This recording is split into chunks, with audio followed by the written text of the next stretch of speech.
Hello friends, welcome back to my channel. मैं हूं आपकी फ्रेंड वर्षा। आज की इस वीडियो में हम बात करेंगे कॉमर्स की रिवीजन क्लासेस की।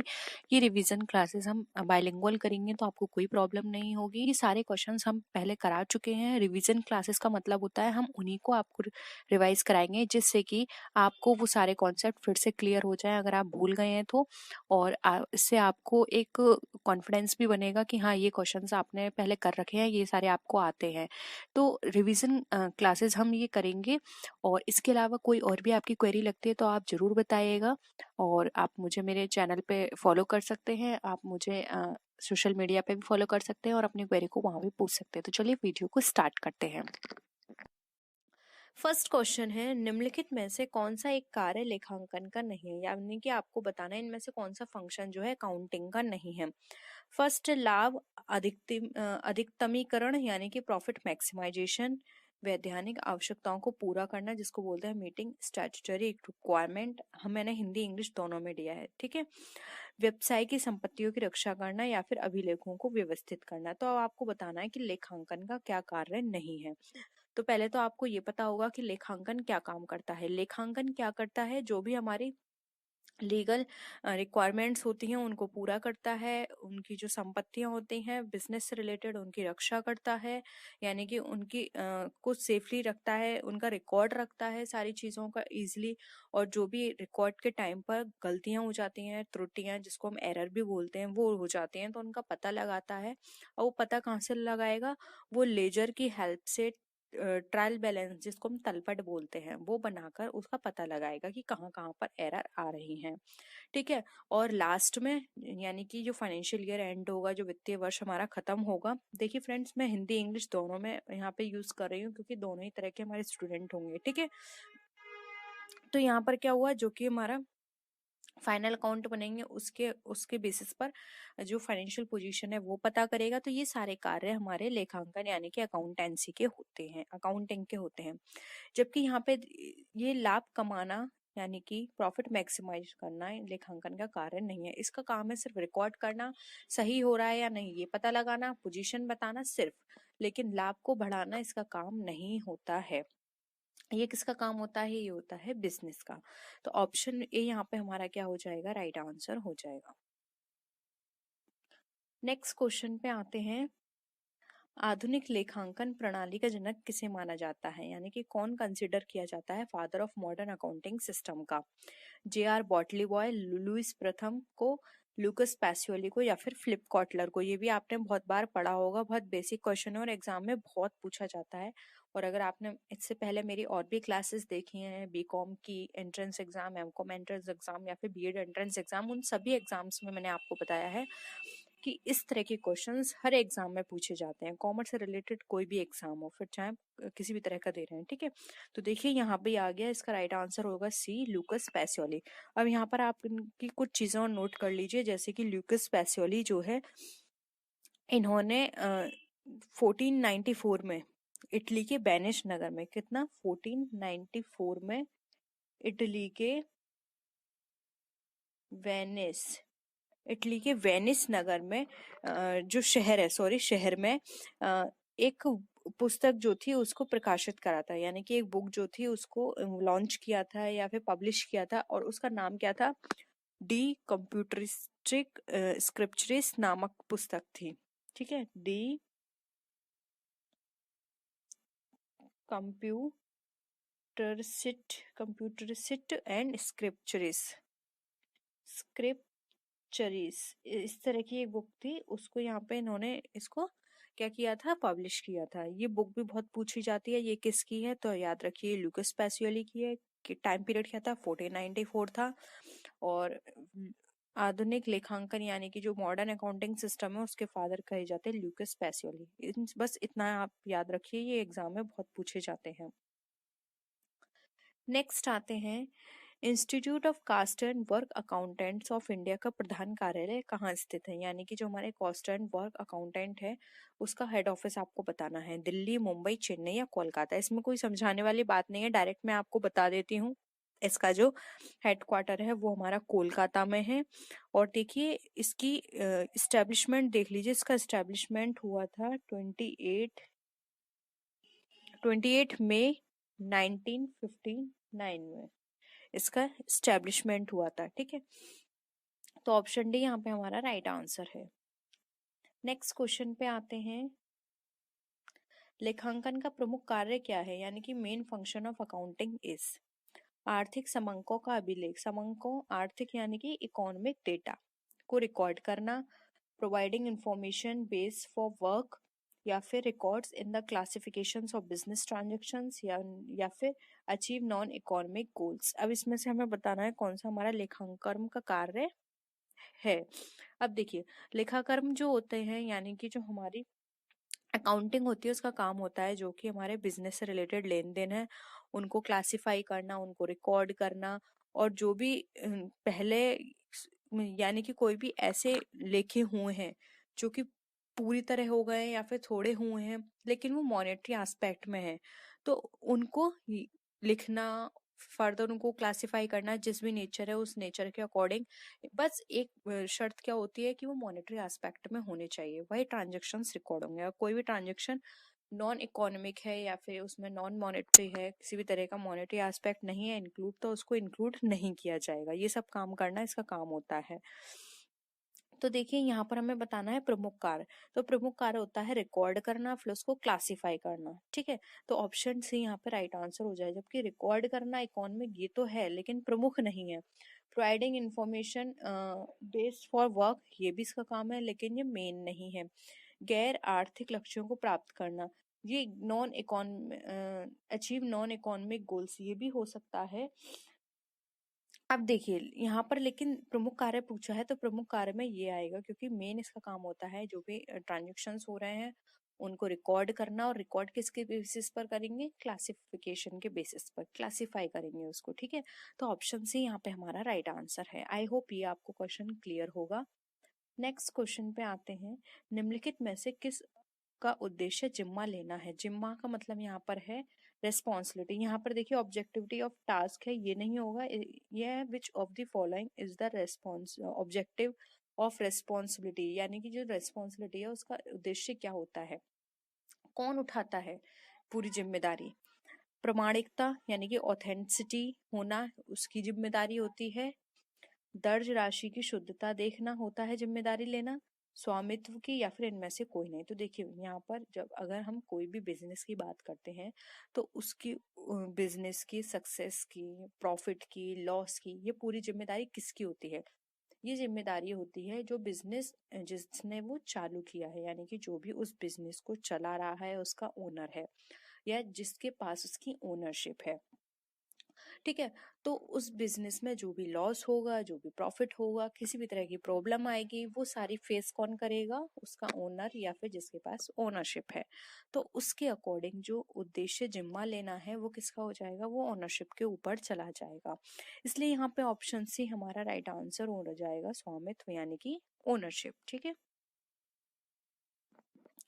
नेक्स्ट है। एक विक्रेता अपने 2000 रुपये है, ठीक है, 2000 रुपए के माल को 800 रुपए, ये भी रुपए लिख लीजिएगा।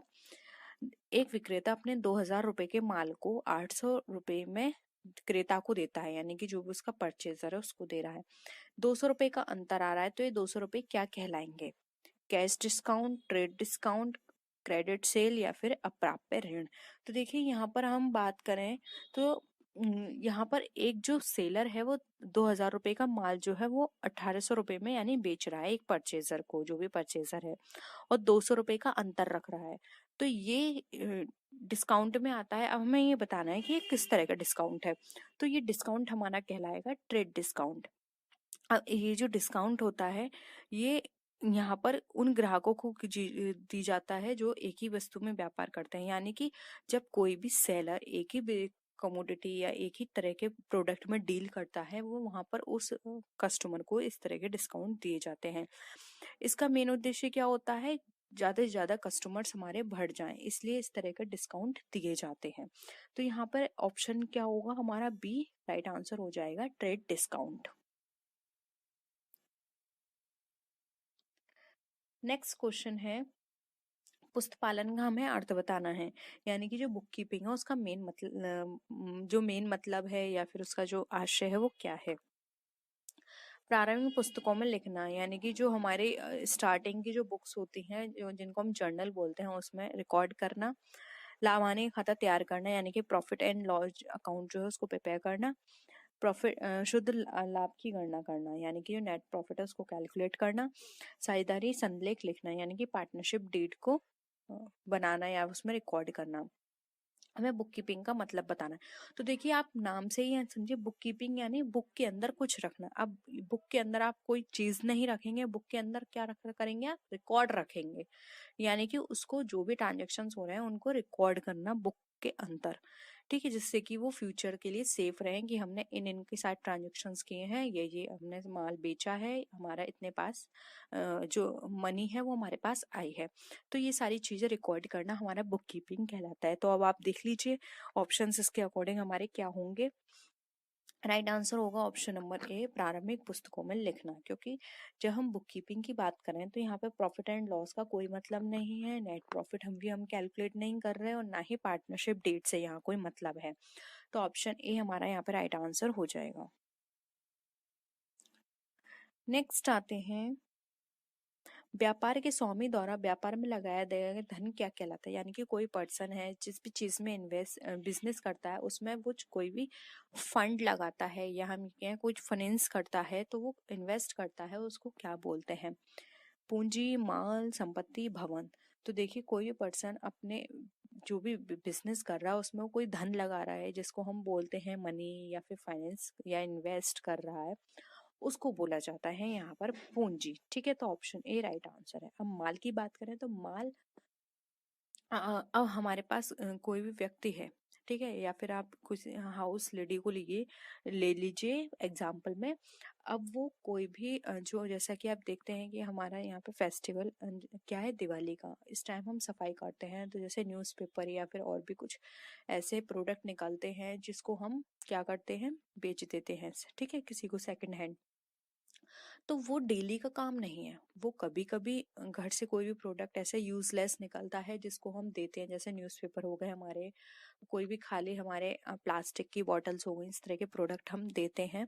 तो ये उसका डेली का काम नहीं है, वो कभी कभी ये काम करती है। जबकि एक बिजनेसमैन क्या होता है, एक प्रोडक्ट में, एक तरह के नेचर के प्रोडक्ट में वो डेली डील करता है।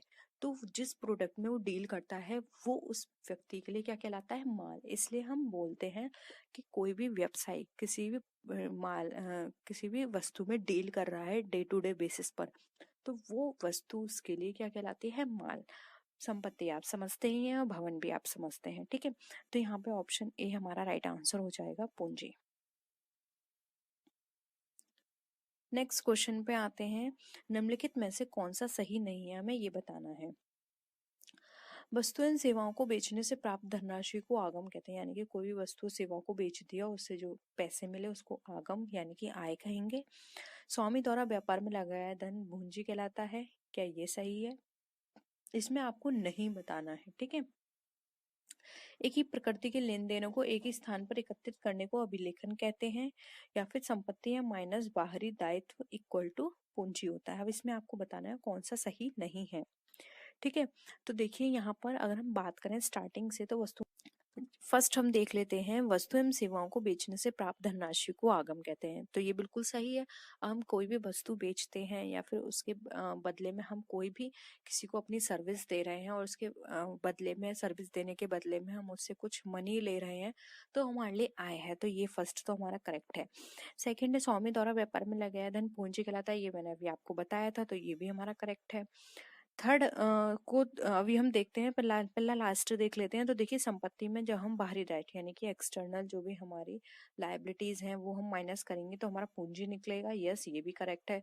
तो यानी कि गलत क्या हो जाएगा हमारा, ये एक ही प्रकृति के लेन देन को एक ही स्थान पर एकत्रित करने को अभिलेखन नहीं कहते, उसको क्या कहते हैं, खाता बही। खाता बही में हम एक ही प्रकृति के लेन देन को एक ही जगह इकट्ठा रखते हैं, जिसको हम लेजर भी बोलते हैं, ठीक है। तो ऑप्शन सी क्या हो जाएगा यहाँ पे हमारा राइट आंसर हो जाएगा।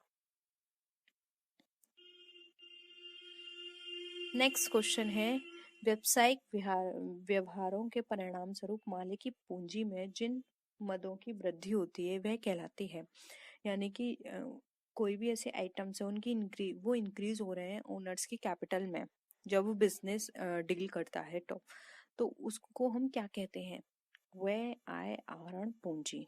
ठीक है, तो देखिए अगर कोई भी पर्सन किसी भी प्रोडक्ट में डील कर रहा है और वहां पे उसके जो ओनर की कैपिटल है उसमें इंक्रीमेंट हो रहा है, तो वो हम कहलाते हैं यहाँ पर हमारी आय। क्योंकि देखिए अगर जो आय होती है सिर्फ उसी को हम कैपिटल के अंदर क्या करते हैं, इंक्लूड करते हैं, यानी कि उसको ऐड करते हैं, जबकि हमारी जो व्यय होते हैं उसमें क्या हो जाता है, हमारे लेस हो जाते हैं, आहरण भी लेस हो जाते हैं, और पूंजी तो हम कर ही नहीं सकते, क्योंकि पूंजी में पूंजी कैसे इंक्लूड करेंगे जिससे हमारी पूंजी इंक्रीज हो। ठीक है, तो यहाँ पे ये कट गया, ये कट गया, ये कट गया, तो ऑप्शन बी यहाँ पे हमारा राइट आंसर हो जाएगा आय। नेक्स्ट क्वेश्चन है, निम्नलिखित में से कौन सूचनाओं की प्रक्रिया के रूप में लेखांकन का अंतिम चरण है। यानी कि हमें इसमें से ये बताना है कि जब भी हम अकाउंटिंग करते हैं तो उसमें जो लास्ट स्टेप या फिर फाइनल स्टेप जो होता है वो कौन सा होता है। सूचनाओं का विश्लेषण एंड निर्वचन, यानी कि एनालाइज एंड इंटरप्रिटेशन करना, कम्युनिकेशन करना, रिकॉर्डिंग करना in the books of account, या फिर preparation of summary in the form of financial statement. तो देखिए इसमें आप स्टार्टिंग में देखिए, फर्स्ट हम क्या करेंगे, फर्स्ट स्टेप क्या होगा, लेन देन करना। सेकंड स्टेप क्या होगा, जर्नल में रिकॉर्ड करना। थर्ड क्या होगा, लेजर आ जाएगा। फोर्थ क्या होगा, हम बैलेंस निकालेंगे। फिफ्थ क्या होगा, ट्रायल बैलेंस बनाएंगे।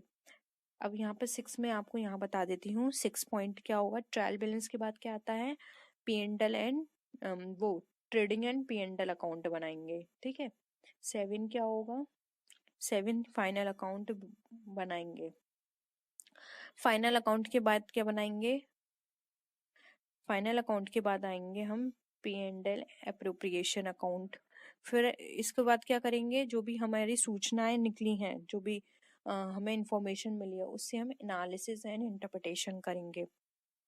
उसके बाद जो भी इंफॉर्मेशन एनालिसिस इंटरप्रिटेशन आएगी उसको हम फर्दर कम्युनिकेट करेंगे, और इसके बाद क्या होगा, फाइनल रिजल्ट निकालेंगे। ठीक है, तो यहाँ पर इसके अकॉर्डिंग हमारा जो राइट आंसर होगा वो होगा यहाँ पे ऑप्शन नंबर, सूचनाओं की प्रक्रिया के आधार पर देखें तो देखिए इसमें राइट जो आंसर होगा वो होगा ऑप्शन नंबर 2, जो कि हमारा सूचनाओं का संप्रेषण करना, ये हमारा फाइनल आंसर होगा। तो ऑप्शन बी यहाँ पे हमारा राइट आंसर हो जाएगा। तो देखिए अभी एक और क्वेश्चन रह गया। ठीक है, ये हमारा लास्ट क्वेश्चन है, चार्टर्ड अकाउंटेंट होते हैं। अब जो चार्टर्ड अकाउंटेंट होते हैं वो किस तरह के होते हैं, यानी पूर्ण अंकेक्षक, सरकारी अंकेक्षक, पेशेवर अंकेक्षण, या फिर उपरोक्त में से कोई नहीं। तो देखिए चार्टर्ड अकाउंटेंट जो होते हैं ये प्रोफेशनल होते हैं। ठीक है, ये इस में मतलब जैसे हम बोलते हैं स्पेशलाइजेशन। ठीक है, तो जो भी इनके काम होते हैं उसमें ये स्पेशलाइज्ड होते हैं। ये एक अपने जो इंस्टीट्यूट होते हैं इनके, वहाँ से ये सर्टिफाइड होते हैं, वहाँ से ये डिग्री लेकर पूरी अपनी पूरे प्रोसेसिंग के साथ ये इस चीज इस फील्ड में एक्सपर्ट बनते हैं, जिनको हम प्रोफेशनल ऑडिटर्स बोलते हैं। तो यहाँ पे ऑप्शन सी जो है वो हमारा राइट आंसर हो जाएगा। तो फ्रेंड्स ये थी आज की वीडियो। आई होप आपको आज के क्वेश्चंस पसंद आए होंगे। अगर वीडियो पसंद आए तो वीडियो को लाइक कीजिए, अपने फ्रेंड्स के साथ शेयर कीजिए, और किसी भी तरह की कोई भी क्वेरी हो या आप सजेशन देना चाहते हैं तो आप नीचे कमेंट सेक्शन में लिख सकते हैं। तो फ्रेंड्स नेक्स्ट वीडियो में हम फिर मिलते हैं और भी अच्छी वीडियोस के साथ, तब तक के लिए बाय बाय।